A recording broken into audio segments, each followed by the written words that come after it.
KU defense might be for real. Jalen Daniels is back. Are there questions on the offensive line? Biggest takeaways from KU's 24-point victory over Fresno State in Week 0.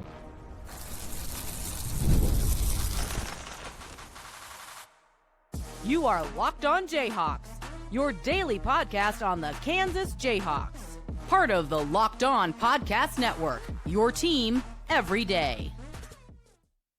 What's going on? Derek Johnson here. This is Locked On Jayhawks. Thanks for making it your first listen every day. And thank you to the everydayers catching each and every episode, including our game recap coming at you on Saturday night. Today's episode of Locked On Jayhawks, we're going to be breaking down more from the KU football win over Fresno State. Biggest takeaways from the game as it pertains to the defense, Jalen Daniels, the offensive line, plenty more coming at you. We'll also get to our goats of the game, the good and bad goats. We'll explain that if you're new to the show. And then some altered season-long predictions based on getting a little bit more game evidence in Week 0 for the game. Before we get into any of that, today's episode of the show is brought to you by FanDuel. Hopefully you made a little cash on the game beyond KU's performance. Today's episode is brought to you by FanDuel. Football season's around the corner. Officially here for us. Visit the FanDuel app today and start planning your future bets now because Futures Day is coming up on August 26th.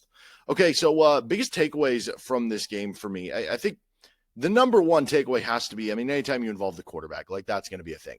Jalen Daniels feels back. And you could technically say Jalen Daniels was back over the last half of last season, but even then, even when it felt back, it still felt like you were leaning on Devin Neal and Jalen was making some Jalen plays, but also like there weren't like huge amounts of stats. And I guess from a yardage perspective, it was not a huge stat game from Jalen Daniels, 176 yards. But when you look at the yards per attempt, the 176 over the 20 attempts, when you look at the rushing yards added on for Jalen with 47 more rushing yards, when you look specifically at having more touchdown passes than he had incompletions, you easily wind up with a situation where, yes, it was a very, very impressive performance by Jalen Daniels. You look at the Pro Football Focus grade was above a 90 for JD. You look at the ESPN total QBR, which was an 87, which is first among all quarterbacks that played this past weekend in Week 0. You just watch the game, the timing throws he had. I made big mention in the recap of that throw to Levi Wentz on kind of in-breaking route. I don't know if it was just play action or an RPO or what, but like Jalen and the KU offense did not exploit the middle of the field and the intermediate zone of the field as well last year as they did in previous seasons. And they were able to do that more in this game. And so just the comfortability too of having receivers. How many plays did KU run for Emmanuel Henderson and Cam Pickett that were just easy throws for Jalen or screen passes that they made something happen after the catch? That's something that this receiving core has, that they're going to be able to help this offense enhance Jalen Daniels' game, but also the things we're used to seeing from Jalen, the escapability. How many times did he run out of a sack and either get a big scramble or get a throw downfield or just avoid a sack in general was really impressive from Jalen, that it looked like the guy that we're used to. I think part of that is Jalen having, summer to throw to the receivers. I think part of that is just another year of progression with Jalen. I think part of that is having Jim Zebrowski back. As well, not back, but as the offensive coordinator now, Matt Lubick back as well, where you feel just more comfortable if you're Jalen with what you're doing. And so from that perspective, I do think Jalen Daniels is back, right? And that's the other thing, the cool that you can take away from this game. This isn't just beating down an FCS opponent where you're extrapolating things against, sure, Fresno State's not a team that's expected to win the Mountain West, but are they a team that's probably going to make a bowl game and is going to be a decent, Mountain West team? Yeah, they probably are. And so from that perspective, this is something where, if KU really wanted to, it felt like last night they could have won by 40 or 50 points. Kind of called the dogs off in the second half. The other big takeaway, and part of the reason that was the case, is the defense. I think Michael Swain tweeted out that KU's defense, after the first drive, the first drive of the game, you're kind of walking away oh no, what's going on here? Fresno State's getting good push. They're able to do this. From that point on, they only averaged 2.7 yards per play. That is elite of the elite. And so I'm not going to sit here and say that KU's defense is all of a sudden an elite unit. Maybe they will end up being, and that would be awesome if that is the case.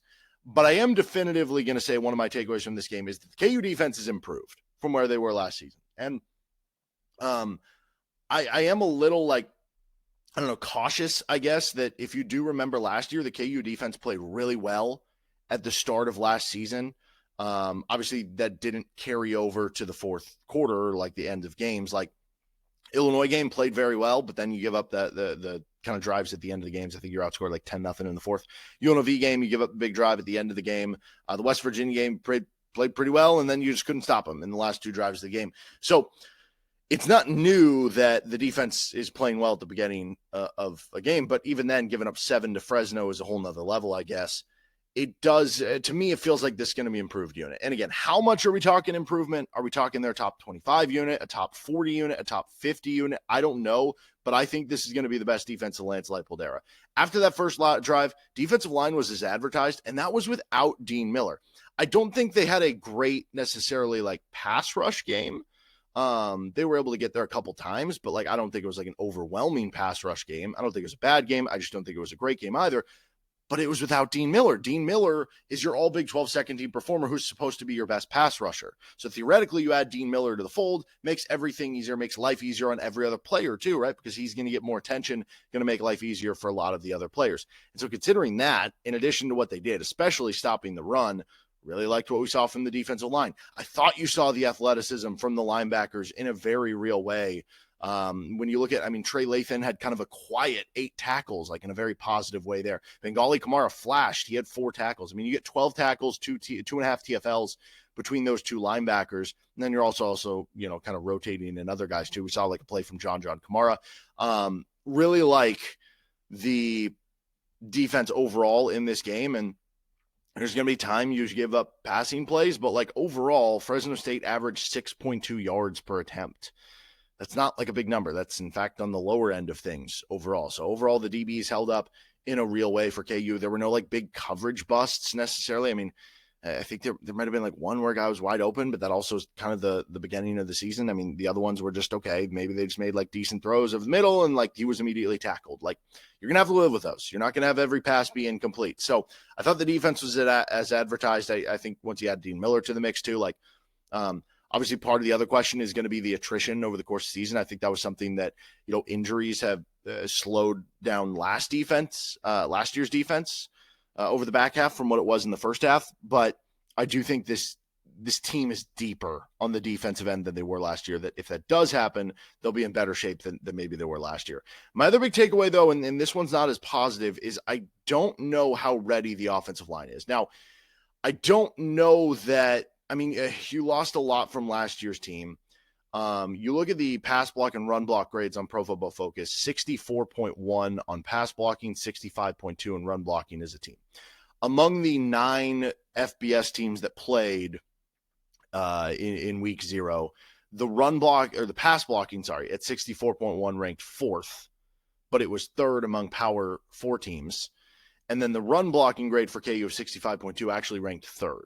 So it's average above average based on who played. Now, that said, that was a very small sample size of who played. And if you're looking at like last year numbers of like to comparing if they finished with those on the season, how would they compare to last year's? It does end up being more to the middle of the pack, to the lower end middle of the pack. So I don't think it was a great game for the offensive line. And I do think they'll get better. It's new units that's meshing together, that's getting to know each other. They're going to get better over the course of the season, right? You're going to start to settle in on what guys you want. I don't know that this is going to be like, you look at some of the PFF pass and run blocking grades from the last couple of years, like they've consistently though been top 10, top 25 in some of those areas. I don't think they're going to be that dominant this year. I think the question more so just comes for me because it felt like Jalen Daniels took a lot of hits. That's the biggest one. Can you avoid Jalen Daniels getting a beating? Can you keep him healthy for the season, right? That is obviously the biggest one above all. Beyond that, can you just be an average unit, right? Maybe it's okay if you're not as elite as the unit was 2 years ago or last year because you don't have a Dominic Pooney or a Logan Brown or a Bryce Cable do as kind of manning your tackles as these elite players. Like maybe Calvin Clemens will be an elite player, but maybe it'll just take some time, right? He's in his first year starting.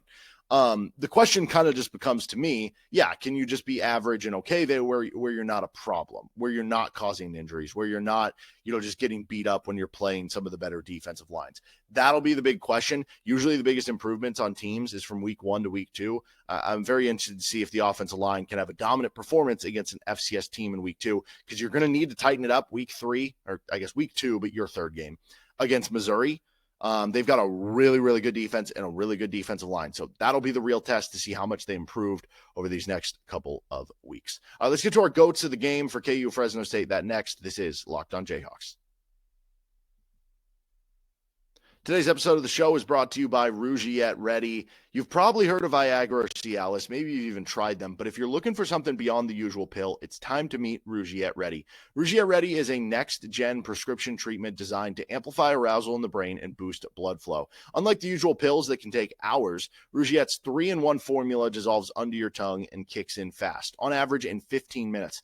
Effects can last up to 36 hours, so you can stay confident and control when the moment is right.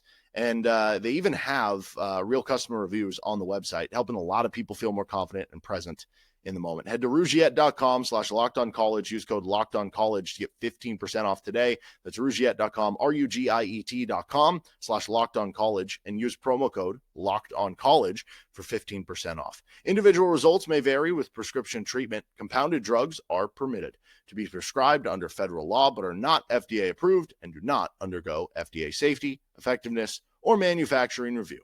Please visit the Rougiette website for full safety information.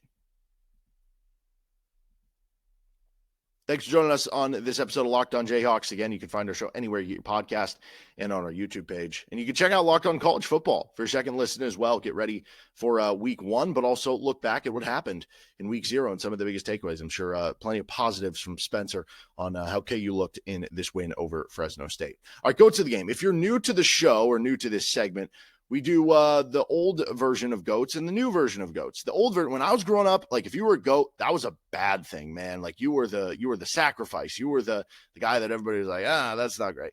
The new age of the word GOAT is greatest of all time, acronym for that, right? So we have our good GOATs and our bad GOATs. Our good GOATs, let's get started. I mean, we mentioned Jalen Daniels at the outset. Like I don't need to go much deeper into it other than it was a very impressive performance for Jalen Daniels in the end. And we talked about this is where I'll touch on. We talked about throwing over the middle for Jalen Daniels. That, last year with Jeff Grimes, there just wasn't simpatico. It wasn't cohesive with KU throwing over the middle and exploiting that as much as it was with Andy Kotelnicki. Well, Jalen Daniels in this first game over the middle third of the field.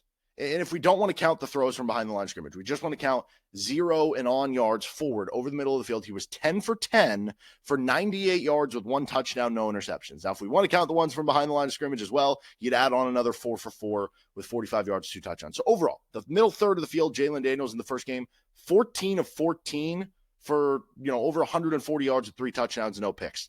That'll get it done, and that'll get it done for Kansas moving forward. So really impressive to see there for Jalen Daniels. So he gets a good goat. Honestly, Jim Zabrowski, Matt Lubick, they get good goats as well for making the offense look as it did.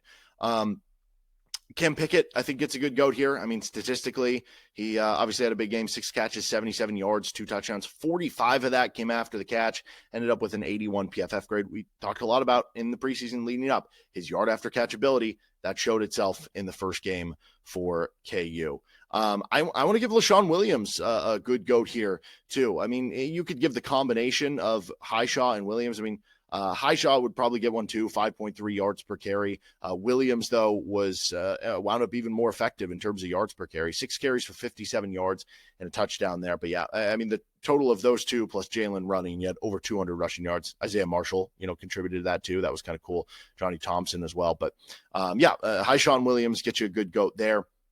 I think on the tight end game, you think of Deshaun Hanukkah dropping that first patch, which you felt for him because it was his first game since 2022. Wound up with 2 catches for 17 yards. That first catch he had was really impressive. He actually wound up with really good run block grades on PFF as well. Only 20 snaps, but a 76.6 run block grade. So we'll give Deshaun Hanukkah, just for the fact, making it back off an Achilles injury, playing the first game of the next season, his first game since 2022, makes a couple catches, has a good run block grade. I think that deserves a strong, a good goat here on the offensive end of the ball for him. I actually want to give one to Carson Bruhn as well. And Bruhn had 1 catch for 3 yards, but he wound up with a 76 PFF grade, 71 in pass block, 81 in run block, which was the second best run block grade for a KU player. Here's a fun little fact. Who was first? Emmanuel Henderson at 88.1. That's going to keep getting him the football if he continues to run block like that. But interestingly enough, if we look at the tight end usage for KU, Carson Bruhn led Kansas in tight end snaps with 30 of them. Bowden Grown was second at 21. Deshaun Hanukkah in third at 20. Part of that was because Hanukkah comes out of the game because of the score the way it is, but that's really impressive to see Boone's usage already to this point in time. Best pass blocker in the game for KU was Kobe Baines. He did have 2 penalties. KU needs to clean up the penalties on the offensive line. If we want to do a quick bad goat, penalties on the offensive line is one of them. But Kobe Baines actually had an 84 pass block, only a 56.5 run block. So if we're doing good goats for pass block for Kobe Baines, that would certainly be up there, but not as much from the run blocking perspective necessarily. Calvin Clements had a 67.6. That's the best of any of the KU offensive linemen in the first game. So we'll give him a good goat as well. Moving to the defensive side of the ball for KU. If you're looking from a stat perspective, like Trey Lathan certainly jumps out. He would get a good goat as well on the PFF grade. 75 defensive grade, 89 in run defense. Devin Dye had that nice interception. He gets a good goat. He also ended up with a 90 PFF grade, 88 in coverage in 19 snaps. Bangally Kamara really flashed, 4 tackles. He had an 85 PFF grade. He gets a good goat there. And then Alex Bray was impressive. Pass rush was really good, 78 PFF grade. He wound up I think with 1.5 TFLs for the game for KU. He was really impressive, so he gets a good goat. Looking at some of the coverage guys, like Jalen Todd had a 71 coverage grade, so that was solid. Lyric Rawls, we mentioned him. He had 5 tackles. He had a really impressive interception, 71 PFF grade. He gets a good goat. Kenean Caldwell, 70.5 PFF grade. Really impressive in the run, flash in a lot of ways. Leroy Harris had a 70.5 PFF grade, had 2 pressures and a sack. So all those guys, I think, get good goats in this one for KU. Now, as far as some of the bad goats, like what went wrong for KU, we mentioned some of the offensive line penalties. They get 2 from Enrique Cruz, 2 from Kobe Baines, 2 from Amir Herring. So that's 6 on the offensive line. So that's too much from what KU needs in a given game. Also, the run blocking, not great for the KU offensive line. Like, you look at, Clemens had a 64, which that's fine. Cruz had a 62. And then you start getting into some bad numbers for the KU offensive line run blocking. 59.7 for Bryce Foster, one of your starters there. Let's see. Who else played big snaps? Kobe Baines was only a 56.5. Nolan Gorsica played 17 snaps, only a 49.6. So they're going to need to figure out the run blocking there for KU. So that gets some of the bad goats specifically there. And overall, Amir Herring had just a 51 overall grade, just a 24 in pass block. So that would get a bad goat. I was excited to see him start, and maybe he just needs more experience, right? It was his first start after coming over from Michigan. Or does it open the door for Tavaki Tuiko-Lovato or James Livingston or somebody to take down that spot? But you're going to need him to pick it up from what you saw in that first game. On the defensive side of the ball, interestingly enough, Tommy Dunn was actually the lowest rated on PFF, but I think he's still going to have a good season. Justice Finkley had 2 pressures, but had one of the lower PFF grades. So you want to see that kind of come up for KU. As far as who gave up the most receptions, Jalen Todd did give up 3 receptions, but again, he had a good PFF grade. They were all short catches, 19 total yards on the 3. The most yards allowed by KU in coverage was Bangally Kamara with 47 on 2 targets, but that's also partially being a linebacker. If we want to look at, the defensive side of the ball, I guess you would say Tommy Dunn, lowest PFF grade. He also had a penalty on the defensive side of the ball, but overall the defense is really good, man, for KU. So I don't know that I want to give any on that regard. Honestly, you could probably give some good goats to the KU special teams guys as well, with like Tate Nagy and the kicker and punter and Leif Marjon and Finn Lappin. So a lot of names that went over very quickly there. That's just kind of nature of the beast of winning 31-7. And I wanted to fit in a lot of guys all at once for KU. So mention them. There's probably a lot more we could mention, but overall, very impressive debut for Kansas. And I think it kind of shows up in talking about some of that. All right. What are some of the different, season-long predictions that I might change after seeing the first game? We'll get to that next. Today's episode of the show is brought to you by FanDuel Sportsbook. August 26th is officially FanDuel Futures Day. It's a brand new holiday for football fans who live for bold predictions and love your preseason hunches. For just 24 hours, FanDuel is giving you deals on NFL season predictions. So whether you're calling your MVP, eyeing a long shot division winner, or ready to crown your Super Bowl champ before Week 1 even kicks off, this is your moment. And you can still get futures for college football as well. Just because Kansas played a game doesn't mean you can't still bet on them to make the college football playoff out of the Big 12. In fact, you can get them at plus 920. Before the season started, you can get them at plus 1,400 to win the Big 12. Now you can get them plus 1,100. So odds makers, that's actually the same odds as Kansas State. Odds makers are like, we like what we see from KU in this one. So visit the FanDuel app today and start planning your futures bets now, because Futures Day is one day and one day only. FanDuel, play your game. Thanks for joining us on this episode of Locked On Jayhawks. Again, you can find our show anywhere you get your podcast, including on our YouTube page where you can like and subscribe. Check out Locked On College Football for your second listen every day. All right, some predictions for the season I might change after seeing what we saw in week 0. One, I mentioned it at the outset. I think JD6 is going to have a great season for KU as long as he can stay healthy, right? But we've talked enough about that. We talked a lot about, who's going to be the go-to receiver. Who's going to be the leading receiver? Is it going to be Cam Pickett? Is it going to be Emmanuel Henderson? I had Nick Springer on earlier this week, and he picked Pickett. I went with Henderson. After seeing the first game, is it enough for me to change? It's honestly not yet. I know this is season predictions I would change, but I did want to address this one because a lot of the work was done on screens for Pickett. Is that going to be always the leading way for a receiver? No, it's not. I also I mentioned Henderson's run blocking grade was so incredible. Like, that's going to keep you on the field in a real way. I still am leaning Henderson with his speed, but yeah, I definitely do feel like, okay, maybe it could be Pickett, and I'm a little more open to it even after that first game. But certainly I feel like those two will be your top two for KU. I think John Kamara is going to have a bigger role than I was expecting this season for KU. He was impressive in limited snaps, and he just gives Kansas an opportunity to do a lot of different things defensively. And I think it's going to lead to us feeling like he's going to have a breakout star season come 2026. So that would be one that I'm kind of looking at there. I also think, did we see enough from Kenean Caldwell to be like, okay, maybe he's going to have a bigger role than you feel like it's those main three with Dunn, Withers, and Harold. And then you got Caldwell, you got Gage Keys when he's healthy, you got Marcus Calvin. Maybe Caldwell is closer to those top three guys than expected. Maybe it ends up being mainly those four, and then use Keys and rotational and Calvin and rotational as well. Maybe that's something that feel wrong about as well. I also feel like I don't know that this was something that I got wrong. I thought KU's kicker and punter were going to be good.